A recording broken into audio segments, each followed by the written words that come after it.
Olá, o meu nome é Pedro Barros, faço parte do Serviço de Neurocirurgia do Hospital de São José e da comissão organizadora deste curso em cuidados neurocríticos e venho então fazer uma revisão da anatomia vascular cerebral, esperando que esta apresentação vos ajude na melhor compreensão daquilo que vos vai ser ensinado neste curso. A vascularização cerebral é maioritariamente da responsabilidade de dois sistemas arteriais, nomeadamente da artéria carótida interna, que podem visualizar aqui na imagem à esquerda, e do sistema vertebrovasilar, também aqui representado na imagem à direita, na qual podem ver a junção de ambas as artérias vertebrais a darem origem à artéria basilar na porção mais anterior do tronco cerebral. Assim, a vascularização do cérebro é da responsabilidade de 4 artérias, as artérias carótidas internas de cada lado e as artérias vertebrais, que por sua vez vão originar a artéria basilar. É assim, então, comumente conhecida como a circulação anterior, aquela que é da origem de ambas as carótidas internas, e o sistema arterial vertebrovasilar compõe aquilo que é conhecido como a circulação posterior. A artéria carótida interna, então, um dos ramos terminais da artéria carótida comum, sendo que o outro ramo terminal será discutido mais à frente nesta apresentação.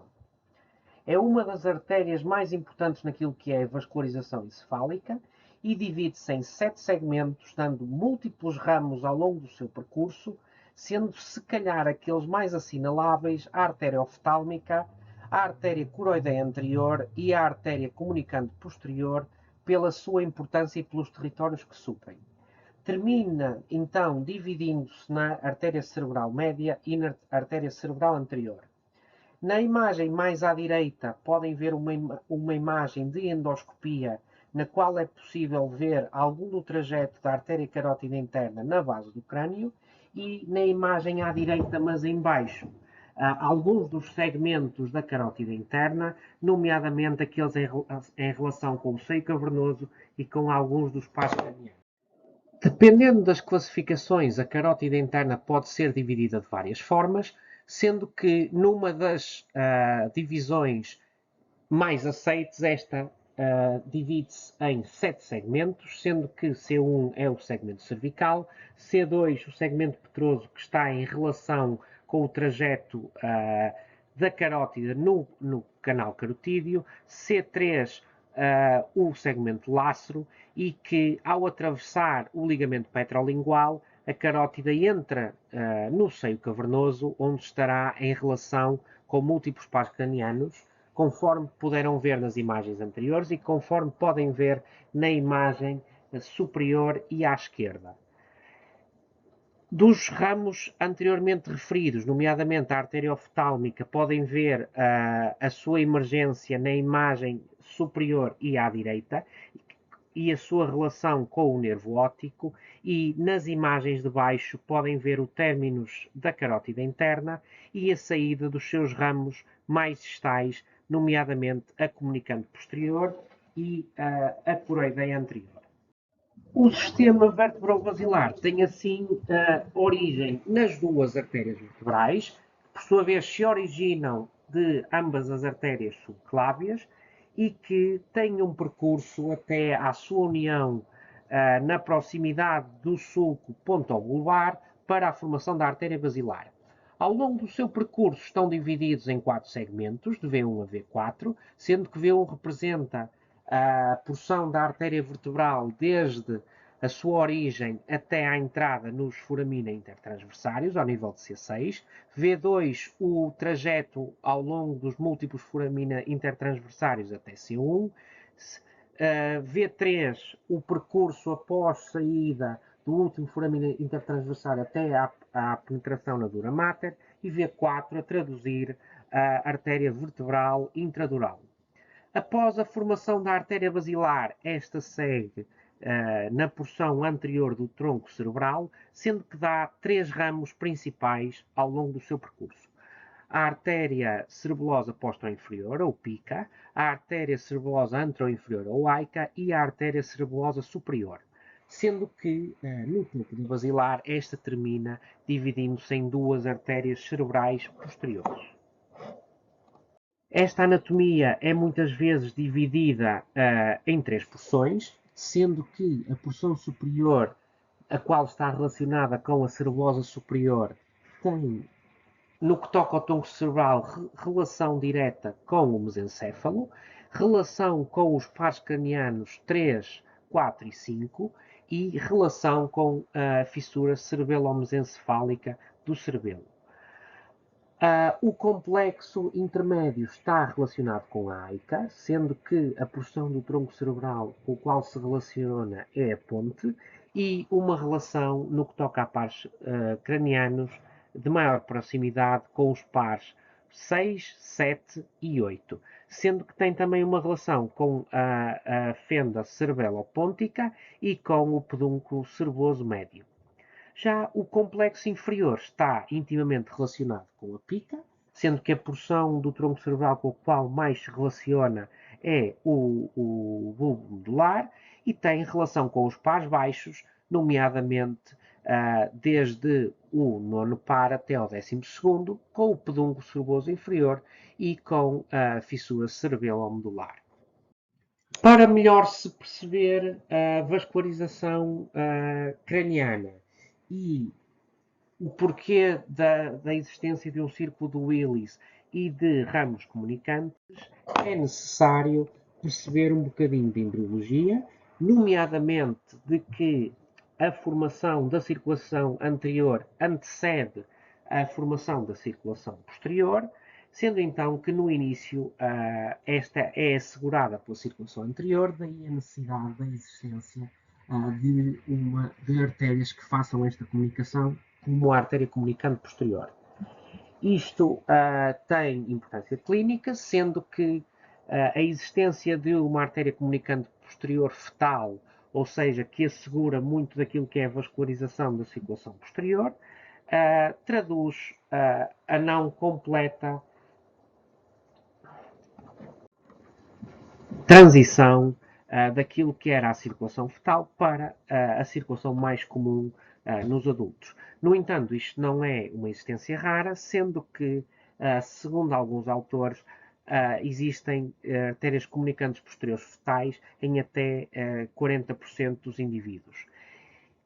Existem ainda outras possíveis comunicações entre a circulação anterior e posterior a traduzir, então, remanescentes desta circulação fetal, nomeadamente a artéria trigeminal, a artéria óptica, a artéria hipoglossal e a artéria pró-antelabdal. Posto tudo isto, vamos então olhar para os ramos terminais das artérias que acabamos de ver, nomeadamente das artérias carótidas internas e da artéria basilar. O primeiro dos ramos que vale a pena discutir é a artéria cerebral anterior, o mais pequeno dos dois ramos terminais da artéria carótida interna e que está localizado na fenda interhemisférica, ou seja, tem uma localização no plano sagital encefálico, está dividida em 5 segmentos, sendo que A1 é o segmento desde a bifurcação da carótida interna até à comunicante anterior, ou seja, o segmento pré-comunicante, sendo que depois está localizada a comunicante anterior e depois os seus segmentos estão em relação direta com o corpo caloso, sendo que A2 é o segmento infracaloso, A3 é o segmento justacaloso, ou seja, quando está a dar a volta seguindo o trajeto do corpo caloso, e A4 o segmento supracaloso e o segmento terminal, o segmento pós-caloso. Em termos de vascularização, este é particularmente importante para a vascularização da área motora relacionada com os membros inferiores e, no que toca às perfurantes, no seu segmento A1 em relação com a comunicante anterior, esta dá as lenticulostriadas mediais, com um papel importante na vascularização da área subfrontal, hipotálamo e outras zonas do core encefálico e convém fazer aqui uma referência à artéria recorrente de Wegener, uma artéria nomeada que muitas vezes é descrita como lentícula estriada medial mais medial e que, além das áreas descritas, tem também um papel na vascularização dos gânglios da base e do braço anterior da cápsula interna. O maior dos ramos terminais da artéria carótida interna é então a artéria cerebral média, uma artéria que tem uma relação íntima com a fenda sílvica, ou seja, com a fenda que separa o lobo frontal do lobo temporal, e que está dividida em 4 segmentos, sendo que estes segmentos têm uma relação íntima com as estruturas das quais estão adjacentes e que estão nomeados de acordo com ângulos de 90 graus que a artéria vai fazendo ao longo do seu percurso, sendo isto mais evidente numa imagem de angiografia, como podem ver na imagem superior e à direita. Assim, desde a bifurcação da carótida interna e do seu términus, a cerebral média começa então com o seu segmento esfenoidal, que, fazendo um ângulo 90 graus ao aproximar-se da ínsula, passa a ser nomeada de M2, sendo esta localização a localização mais frequente da sua bifurcação. Mas quando deixa de estar em relação com a ínsula e passa a estar relacionada com o opérculo, começa então M3, ou o segmento opercular, e depois já a superfície cortical passa a ser M4, ou o segmento cortical. Em termos de áreas de irrigação, esta é responsável pela maioria da irrigação da porção lateral encefálica, ou seja, estamos a falar da maior parte do córtex cerebral frontotemporal, e as suas perfurantes são muito importantes no que toca à irrigação de núcleos da base, nomeadamente da cabeça do núcleo caudado, do globos pálidos e de todo o percurso da cápsula interna. Já o ramo terminal da artéria basilar é então a artéria cerebral posterior, que no que toca à sua divisão anatómica está dividida em 4 segmentos, relacionados maioritariamente com as cisternas nas quais se localizam. O primeiro segmento inicial, é o segmento pré-comunicante, ou seja, aquilo que antecede a ligação da comunicante posterior, então, à cerebral posterior, e após esta começa então o segmento P2. O segmento P2 está relacionado com a sua localização principalmente na cisterna ambiens, embora inicialmente esteja localizado na cisterna crural, e passa ao segmento P3 quando transita da cisterna ambiens, ou seja, estar lateral ao mesencéfalo, para a cisterna quadrigeminal, ou seja, estar localizado posteriormente ao mesencéfalo. E passa então a segmento P4, quando da sua divisão nos ramos terminais, nomeadamente o ramo calcarino e o ramo parieto-occipital. Convém então referir então a importância destes ramos, nomeadamente do ramo calcarino, localizado na fenda calcarina, com as áreas corticais responsáveis pelo processamento visual. E falando um bocadinho então das perfurantes e da sua importância na vascularização de zonas profundas encefálicas, as perfurantes da artéria cerebral posterior são então nomeadas de talamoperfurantes posteriores e têm uma importância enorme naquilo que é a vascularização das porções mais posteriores do tálamo e também do mesencéfalo. Assim, e depois de termos visto aquilo que são as artérias responsáveis pela